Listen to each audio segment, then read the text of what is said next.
중고등학교도 제대로 다니지 못했습니다. 어린 나이 때문에 제 이름으로는 공장 취직도 할 수 없어서 프레스에 눌려서 팔이 휘어지고 독한 양품에 후각을 절반 이상 잃어버린 장애인 소년 노동자입니다.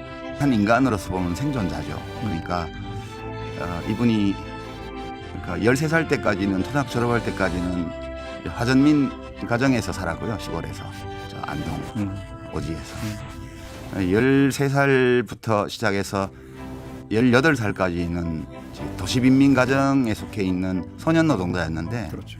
산재도 여러 번 당했고요.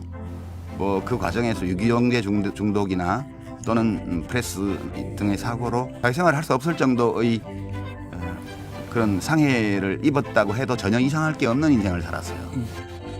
그리고 대학에 진학을 함으로써 빠져나왔는데 공부를 한 이유도 생존하기 위해서 했거든요. 그래서 산업화 시대를 죽지 않고 건너온 생존자예요. 어허.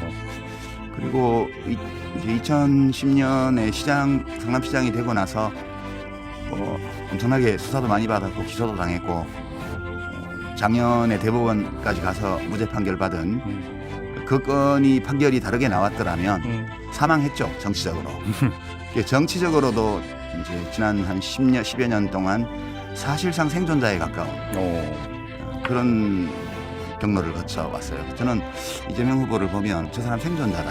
이런저런 작은 오류들은 있었을지 모르나 정치적 생존을 위태롭게 할 만큼의 어떤 하자나 이런 것들은 없었던 사람 같다. 예전에 노무현 후보나 뭐 김대중 후보나 문재인 후보하고 달라요. 김대중 후보만 하더라도 거의 30년 넘게 그 독재의 어떤 탄압을 받던 분이어서 사람들이 지지 안 하는 경우에도 채무감을 갖고 있는 경우가 많았고요. 아 그렇죠. 특히 노무현 대통령의 경우는 계속 부산에서 떨어지고 했다는 것 때문에 또 민주당 지지층에서 부채의식이 컸어요. 그리고 문재인 대통령은 또 노무현 대통령 돌아가신 그 문제와 연관해서 그런 정서들이 있었고 또 탄핵 국면이었잖아요. 그러니까 그 세 분의 대통령은 저 후보를 위해서 내가 뭔가를 해야 될 텐데 이런 느낌을 강하게 줬던 분도 있어요. 이재명 후보는 내가 저 사람을 위해서 뭘 해줘야 되라는 정서를 일으키는 것보다는 저 사람이 나를 위해서 뭔가 해줄지 몰라라는 정서를 일으키는 후보예요. 어허. 이게 되게 특이해요. 그러니까 그 너무 어려운 환경에서 고군분투하면서 힘겹게 생존해온 그것이 주는 느낌이 좀 있긴 한데 그건 다 옛날 일이고 지금 하는 걸 보면 나는 혼자서도 잘해요 라는 스타일에 아주 씩씩하게 그냥 해나가는 스타일이란 말이에요. 야무지게. 그러니까 내가 저 사람을 위해서 뭘 해줘야 되라고 내가 막 발을 동동 구르는 그런 느낌보다는 저 사람이 나를 위해서 뭐 해줄 수 있을 거야 라는 기대로 지지하는 게 더 커요. 지금. 그래서 이거는 현안 중심형 지도자이기 때문에 그래요. 그리고 개인적으로는 굉장히 어려운 환경에서 난관을 뚫고 여기까지 왔지만 사람들과 함께 그걸 하진 않았어요. 그러니까 2006년 선거 한번 떨어진 거 빼고는 선거마다 다 이겼잖아요. 5년 전 대통령 경선에서 떨어진 거 빼고는. 그러니까 승승장구한 사람의 정치에 와가지고. 네. 그래서 이제 대중과의 정서적인 관계가 그래요. 근데 그게 이제 좋으냐 나쁘냐 하면 좋지도 나쁘지도 않아요.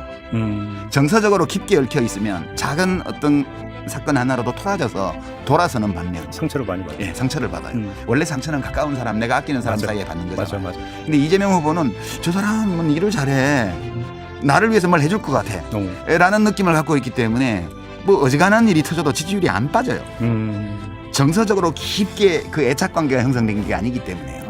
제가 이렇게 하라는 말을 할 필요도 없이 대통령이 되고 나면 이 과제 중심형의 리더십을 충분히 펼치면서도 중장기적인 국가 과제에 대해서 알게 될 거예요. 더 깊게. 자기가 인지하고 대중이 인지하는 과제에 천착하는 스타일이었어요. 네네네. 근데 이 국가 과제 중에는 대중이 아직 인지하지 못하는 과제들도 있어요. 그렇죠. 예, 그런 것들은 아마 이제 대통령이 되고 나서 저절로 알게 될 거고요. 예, 세부적인 쟁점에서는 판단이 다른 점들이 있긴 하지만 그래서 대화가 되는 사람이다 정말. 존경하는 국민 여러분, 그리고 세상을 움직이는 자랑스러운 이름 노동자 여러분, 오늘 우리는 63년 만에 제 이름을 다시 찾은 노동절을 맞아 노동자들의 땀과 헌신 그리고 노동의 가치를 기리기 위해 이 자리에 함께했습니다. 각자의 자리에서 묵묵히 책임을 다하며 일터를 지키고 계신 노동자 여러분이 계셨기에 오늘의 대한민국을 만들 수 있었습니다. 이 자리를 빌어 생산의 주체이자 경제 성장의 핵심 동력이며 우리 대한민국 발전의 주역이신 이 땅의 모든 노동자 여러분께 존경과 감사의 마음을 전합니다. 대한민국 국민 대부분은 노동에 종사합니다. 형태는 다양하지만 자신의 노동력을 제공하고 그 대가로 생계를 이어갑니다. 그러나 노동은 단지 생계를 위한 수단만이 아닙니다. 우리는 노동을 통해 자아 실현을 하고 노동을 통해 삶을 바꾸며 노동을 통해 세상의 변화를 만들어갑니다. 노동은 한 사람의 일상을 지탱하며 가족의 오늘을 지키고 우리 공동체를 내일로 나아가게 하는 힘의 원천입니다. 지금의 고령자들은 한 세대 전의 고령자보다 지적으로 더 뛰어나고요. 육체적으로 더 건강하고. 선수들만 늦게까지 남아서 일을 하고 굉장히 힘들고 그다음에 건강도 안 좋고 그런 분들은 복지를 좀 후하게 해서 좀 은퇴 생활을 편하게 누릴 수 있게 하는 그런 조치가 좀 필요하다는 생각이 들고요. 한국의 고령 그 노후 소득이 너무 부족해요. 네. 그렇기 때문에 내가 정말 생산성 떨어지고 건강이 안 좋아도 생계를 위해서 어쩔 수 없이 나가서 일하는 분들이 맞아요. 거의 그 고령자들의 대다수를 차지하고 있습니다. OECD 국가들하고 비교를 해보면 일본하고 비교해도 그렇고 65세 이상 남녀를 불문하고 65세가 넘으면 경제활동 참가율도 높고 취업자 수도 많고 고용률도 높아요. 이유가 뭐냐? 노후 빈곤 때문에 그래요. 우리가 연금제도가 아직 충분히 성숙해 있지 않기 때문에 네. 고령 빈곤 문제가 심각하게 사회에 있거든요. 근데 이 문제는 사실은 이제 노동시장 유연화나 이런 고령자들도 일할 수 있는 활발하게 일할 수 있는 그런 조건을 마련하는 것과 아울러서 일하고 싶지 않은데 일하는 분들도 많거든요. 이제 고령 빈곤을 해소하기 위한 노력 그것도 함께 있어야 돼요. 혹시 정치하시는 분들이 이 방송 보신다면 참고해서 그런 구조개혁과 재정 안정화 강화 조처를 함께하는 그런 논의를 좀 해줬으면 좋겠고요. 저 역시 어린 시절 공장에서 소년공으로 일했습니다. 이른 아침에 일어나 일터로 용하고 늦은 밤 때로는 동트는 새벽이 되어서야 기름때가 묻은 손으로 하루를 마감하고는 했습니다. 고단하지 않았다면 거짓말일 것입니다. 그러나 노동하며 흘린 땀방울로 가족을 지킬 수 있었던 것은 저에게 큰 위로이자 지금의 저를 있게 한 힘이었습니다. 1963년 경북 안동의 산골마을에서 7남매 중 5째로 태어났습니다. 아버지는 그 시절 대학 중퇴학력에 교사, 경찰까지 했던 엘리트였지만 노름으로 재산을 탕진하는 바람에 이재명은 불우한 어린 시절을 보냈습니다. 이재명이 국민학교를 졸업하자마자 가족들은 경기도 성남으로 이사를 갑니다. 그는 중학교에 진학하지 않고 아버지가 시키는 대로 공장에 취직을 합니다. 그러다 가죽을 찍어내는 프레스에 왼쪽 손목 관절 부분이 찍히는 사고가 납니다. 제대로 치료하지 못한 손목뼈는 키가 점점 자라면서 이상하게 붙어버립니다. 지금 이제 막 퇴직들 많이 하고 있죠. 그러니까 베이비 부머들이 1년에 뭐 수십만 명씩 퇴직합니다. 근데 왜 저렇게 힘드냐 하면 저게 지금 60대로 접어들거나 이미 60대에 들어온 사람 세대의 그 세대의 십자가예요. 언론에서는 지금 청년 문제나 이런 것들 굉장히 많이 다루잖아요. 네, 맞습니다. 근데 그 1960년대, 50년대 출생한 베이비 부머들 얘기들은 별로 없습니다. 근데 이 세대가요, 되게 독특한 세대예요. 제가 속한 세대는 부모들한테 별로 뭐 받은 게 없어요.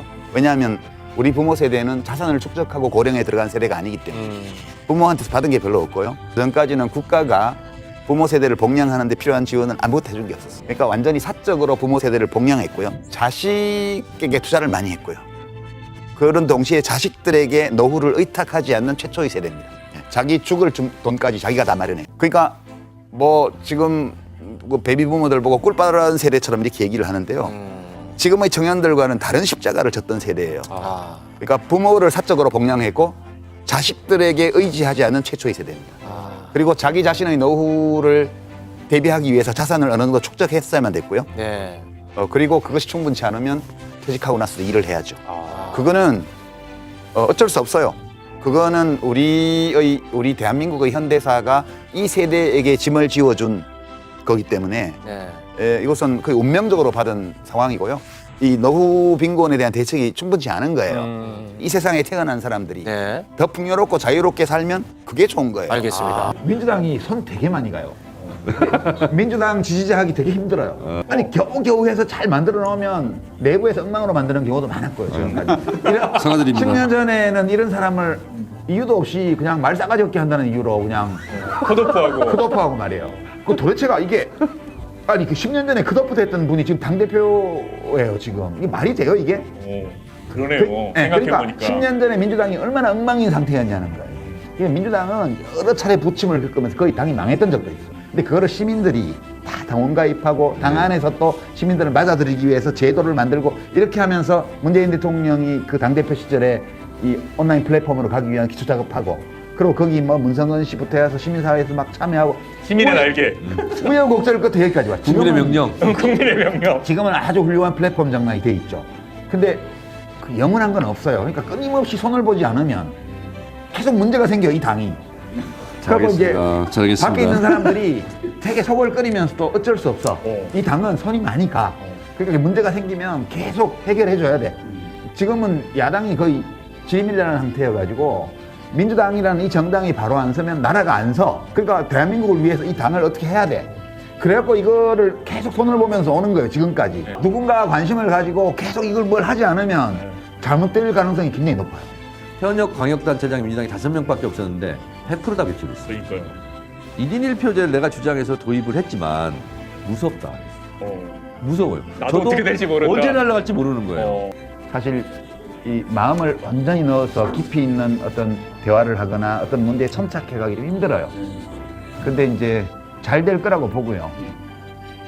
선거가 끝난 후에 이제 큰 책임을 맡게 되면 그때는 이제 여유를 가지고 할 수 있기 때문에 저는 되게 잘 들어주는 시장님이 되실 것 같다는 그런 기대도 있고요.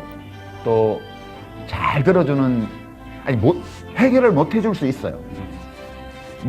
우선 서울시장이 모든 문제를 다 해결할 수 있는 그런 권한과 그런 걸 가지고 있는 건 아니니까. 그러나 사람들이 볼 때 해결을 다 못 해주더라도 우리가 하는 이야기, 우리의 요구, 소망 이런 것들을 충분히 들어주는 시장님이 계신 것만으로도 내가 살고 있는 이 도시에 대해서 훨씬 더 큰 애정을 느낄 수 있거든요. 저는 그렇게 되실 수 있는 분 아닌가? 그런 생각이 들기도 하고 또 그런 시장님이 되셨으면 기대와 바람. 소망도 또 그거고 그렇습니다. 아유, 예. 알겠습니다.